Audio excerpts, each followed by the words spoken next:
राजस्थान विधानसभा चुनाव 2023 का जो बिगुल बज चुका है, जिसके अंतर्गत नामांकन प्रक्रिया जारी है। इसी क्रम के अंतर्गत कोटपुतली विधानसभा क्षेत्र से आज 4 नवंबर को जेजेपी पार्टी के प्रत्याशी के रूप में रामनिवास यादव ने आज अपना नामांकन पत्र दाखिल किया। यानी कि 4 नवंबर को रामनिवास यादव ने जेजेपी पार्टी के सिंबल पर एक तरह से अपना नामांकन पत्र दाखिल किया और उन्हें नामांकन दाखिल करवाए जाने के लिए हौसला देने के लिए स्वयं मौजूद रहे जेजेपी पार्टी प्रमुख दुष्यंत कुमार चौटाला।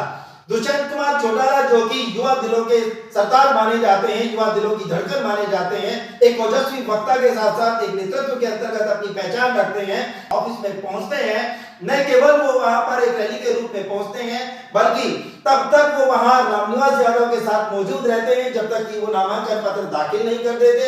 और नामांकन पत्र दाखिल करने के साथ साथ रामनिवास यादव अपना स्वयं का शपथ पत्र पढ़ करके और रिटर्निंग अधिकारी को नहीं सुना देते। आप देख सकते हैं कि किस तरह से रामनिवास यादव ने अपना नामांकन पत्र दाखिल कर दिया है और अब क्या कुछ वो शपथ लेते हैं, क्या कुछ वो अपनी बात कहते हैं रिटर्निंग अधिकारी के समक्ष, आपको सुनवाते हैं। मैं रामनिवास यादव विधानसभा में एक स्थान को भरने के लिए अभ्यर्थी के रूप में नाम निर्देशन हुआ हूँ।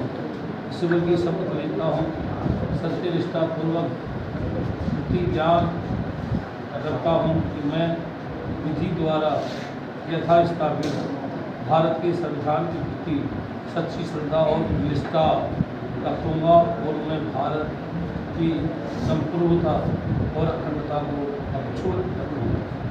अपना शपथ पत्र रिटर्निंग अधिकारी के सामने सुनाया और उसके बाद जैसे ही मीडिया से मुखातिब हुए हरियाणा के डिप्टी सीएम दुष्यंत कुमार चौटाला, उन्होंने अपनी पार्टी के सिंबल से चुनाव लड़ रहे रामनिवास यादव के पक्ष में क्या कुछ कहा, किस तरह से उन्होंने विपक्ष को घेरा, क्या उनकी योजनाएं रहेगी, आने वाले समय में जो भी सरकार बनेगी वो किस तरह से उस सरकार का कोई भी ताला जेजेपी पार्टी की चाबी के बिना नहीं खुल सकता, ऐसा मैं नहीं कहता, दुष्यंत कुमार चौटाला कहते हैं।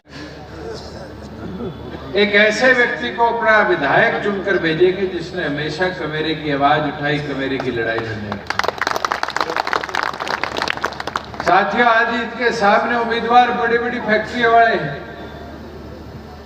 ऐसे लोग हैं जो 13-13, 14-14 घंटे सोया करते हैं, मगर ऐसा उनमें से कोई उम्मीदवार नहीं है जो गांव में जाकर एक एक आदमी का नाम जानता हो, गांव की समस्या जानता हो, शहर की समस्या जानता हो।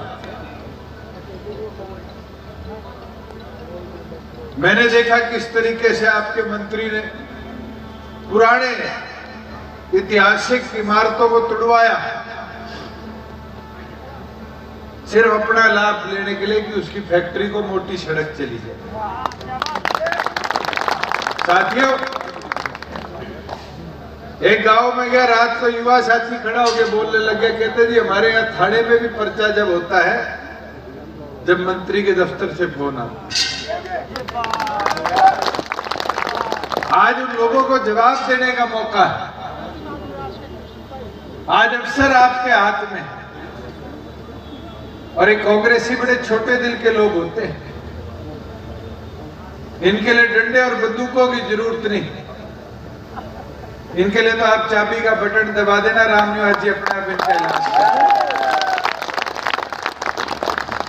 साथियों, आज राजस्थान की क्या हालात है, लोग कहते हैं भय मुक्त प्रशासन, राजस्थान में आके तो ये समझ आई भय युक्त प्रशासन। आज ये पहाड़ों के अंदर माइनिंग माफिया ने किस तरह के हालात बनाए हुए, दिन छिपते ही बड़े बड़े ओवरलोड ट्रक निकला करते हैं, किसी की जान को कीमत ये लोग नहीं समझते। साथियों, आज महिला के खिलाफ अपराध में राजस्थान सबसे ऊपर। आज हम उठा के देखें शिक्षा की, शिक्षा तो बहुत दूर की बात है, पर शिक्षा का व्यापार शुरू हो गया। अपने भाई भतीजों को प्राइवेट यूनिवर्सिटी के लाइसेंस, कॉलेजेस के लाइसेंस दे दिए कि खोलो। वहीं दूसरी ओर पर जब कोई पढ़ा लिखा युवा साथी पेपर देने जाता है तो फिर एक नया माफिया पेपर लीक का भी इन लोगों ने तैयार किया।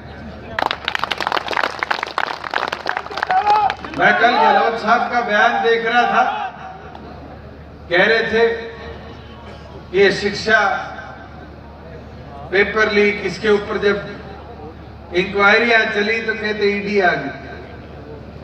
मैं तो इतना बोल सकता हूं जैसे वो पाकिस्तान वाले टीडी नहीं भेजते, उस टीडी की तरह इनने भी इस प्रदेश को खाने का काम किया और राजस्थान से होती हुई हरियाणा में घुस जाती है।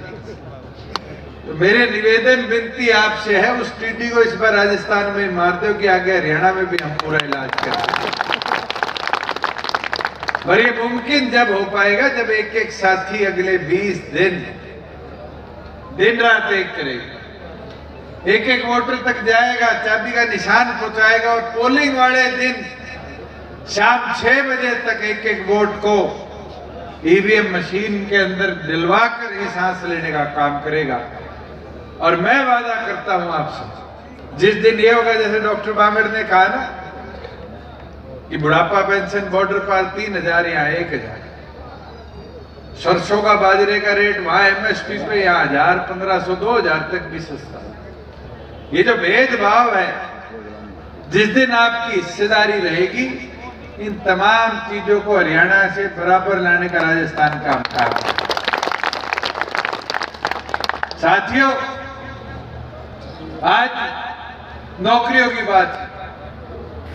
आपके तो मंत्री की 3-3 फैक्ट्रियां है नहीं है? एक तो लाल और नीले रंग की मेरे को दिखाई थी रामनिवास की। आज उस फैक्ट्री के अंदर कोटपुतली के कितने बच्चे हैं? राजस्थान के 10% है, कोटपुतली का 0। राज्य में हिस्सेदारी डलवा दो, सीट जीत दो, सबसे पहले उसकी फैक्ट्री में 75% राजस्थान के और कोटपुतली के बच्चे लगवाने का। और ये मुमकिन जब हो पाएगा जब हम मेहनत पूरी निष्ठा से करने का काम करें। साथियों, लगना आज से पड़ेगा और पूरे जोश और उत्साह के साथ लगना पड़ेगा। और मैं विश्वास दिलाता हूं, जैसे बूंद बूंद घड़ा बनता है, बूंद बूंद समंदर बनता है। आपके जब वोट की ताकत से रामनिवास जी विधायक चुनकर जाएंगे तो ये वादा है, सरकार में हिस्सेदारी भी कराऊंगा और इनको मंत्री बनाने का भी हम काम। हमारी पार्टी के नेता, हरियाणा के उप मुख्यमंत्री और देश के नौजवानों के हृदय सम्राट आदरणीय दुष्यंत चौटाला जी, केसी भागड़ जी, आदरणीय श्री राजेंद्र नितानी जी, आप सबको पता है मैंने 98 का विधानसभा का चुनाव लड़ा था और 2003 का भी लड़ा था और फाइट कैंडिडेट था। 8 में एक तरफा जीत, लाखों वोटों से छत्तीसगढ़ बिरादरी के भाइयों का बहुत जन समर्थन था। किसी को भी पूछ सकते हो, तो लाखों वोटों से जो आज इस समय राजनीतिक रूप से सफर कर रहे हैं, उन लोगों को तो शायद कभी सपना भी नहीं लेते कि हमको इस इलाके में भय, भ्रष्टाचार, गुंडागर्दी करने का मौका मिलेगा। लेकिन जो भी घटनाएं हुई, षड्यंत्रकारियों ने क्षेत्र की जनता की आवाज को पूरी तरह खत्म करने का काम किया। उसके बाद से इन लोगों ने केवल जाति विशेष का भय दिखा के और इन्होंने बिना गए सत्ता प्राप्त करने का 2 बार काम कर लिया। लेकिन साथियों, मैं बताना चाहता और कहना चाहता हूं, इस समय श्रीमान राजेंद्र यादव जी 35 जात ने उनका पूरी तरह से नकार दिया, साथ छोड़ दिया। केवल सिर्फ यादव में जाता है और पैर पकड़ता है, माफी मांगता है, अब के और दे दो, गुजर भाई एक हो गए, मुझे माफ कर दो। अरे राजेंद्र यादव जी, मैं आपसे पूछना चाहता हूं, अब आपकी दुकान में सामान नहीं बचा, आपको कोई आदमी नहीं मिल रहा, किराए के लोगों के सारे और नकली और बेईमान लोगों के सारे अभी जनता बरगलाएगी नहीं। साथियों, आपको बताना चाहता हूं, रात दिन एक जात में चुनाव लड़ रहा है, 10% वोट मिलेगा यादव भाई का। लोग तरह तरह के लोग लालच तरह तरह की बात करता है। और अब जनता समझ चुकी है कि आपका ढोंग, झूठ और बेईमानी और छल पकड़ा गया। आपके पीछे रोज ईडी और इनकम टैक्स की टीमें बैठी है, किसी भी क्षण आपको गिरफ्तारी हो सकती है। आपने बहुत जुल्म किया, गुरुकुल यूनिवर्सिटी का फर्जीवाड़ा कर लिया, मिड डे मील में स्वयं की फैक्ट्री से माल भेजकर पैसे वसूल लिए और माल ही नहीं भेजा।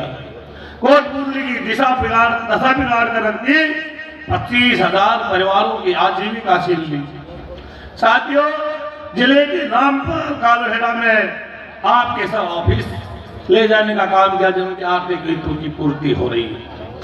नगर परिषद का परिसीमन किया और जिस सैनी समाज ने इस व्यक्ति को राजनीतिक ताकत दी, उन्हीं के हाथ काटने का काम इसने किया। मैं कहता हूं सैनी समाज सजग हो गया है। दो भाई चुनाव लड़ रहे हैं, भाई प्रकाश बेलस्पी से और अशोक सैनी जी। साथियों, मैं बताना चाहता हूं, भारतीय जनता पार्टी के प्रत्याशी भाई हंसराज पटेल जी 2003 में हमारे साथ ही चुनाव लड़े थे। 4 महीने और 10 दिन तक हंसराज पटेल सोए रहे। किसी जनता की सुध-बुध लियो, एक आदमी हाथ खड़ा करके बता दे। और जिस महानायक ने इस कोटपूतली की जनता की सड़कों पर सेवा की, भाई रामस्वरूप कसाड़ा जी ने, उसको जात के नाम पर उसको चुनाव लड़ने से रोक दिया।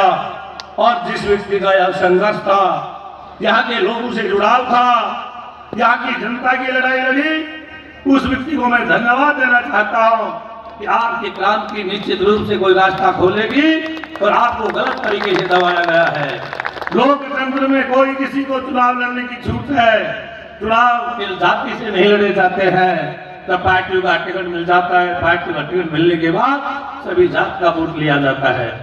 मैं बता देना चाहता हूँ हुसैन जी, कोटपूतली की जनता इस बार का परिणाम आपकी पार्टी जननायक जनता पार्टी के पक्ष में देने वाली है, क्योंकि आपकी पार्टी के प्रत्याशी का 1 लाख परिवारों से पारिवारिक जुड़ाव है। कि आप लोग इस चुनावी महासभा में मेरा साथ दे तो आप हाथ उठाकर कहते हैं जितने हैं उतने ही रह जाना। आपकी ये जो फौज है, आगे और आने वाले दशक में आप इसी जगह एक कार्यकर्ता ये ड्यूटी ले ले। मुझे 10 लोगों को लाना है और 10, 20 को लाना है। आपका चुनाव 10 तारीख से गति पकड़ेगा और चुनाव तरफा होगा। कोई जात बरादरी से चुनाव नहीं होते हैं। रामनिवास यादव को एक समाज के बंधन में बंधा व्यक्ति नहीं है। मैं 36 जात के भाइयों से अपील करता हूँ कि मुझे 36 बरादरी का वोट चाहिए, चाहे वाल्मीकि हो, एसटी हो, एसटी हो, बाकी हो, कुमार हो।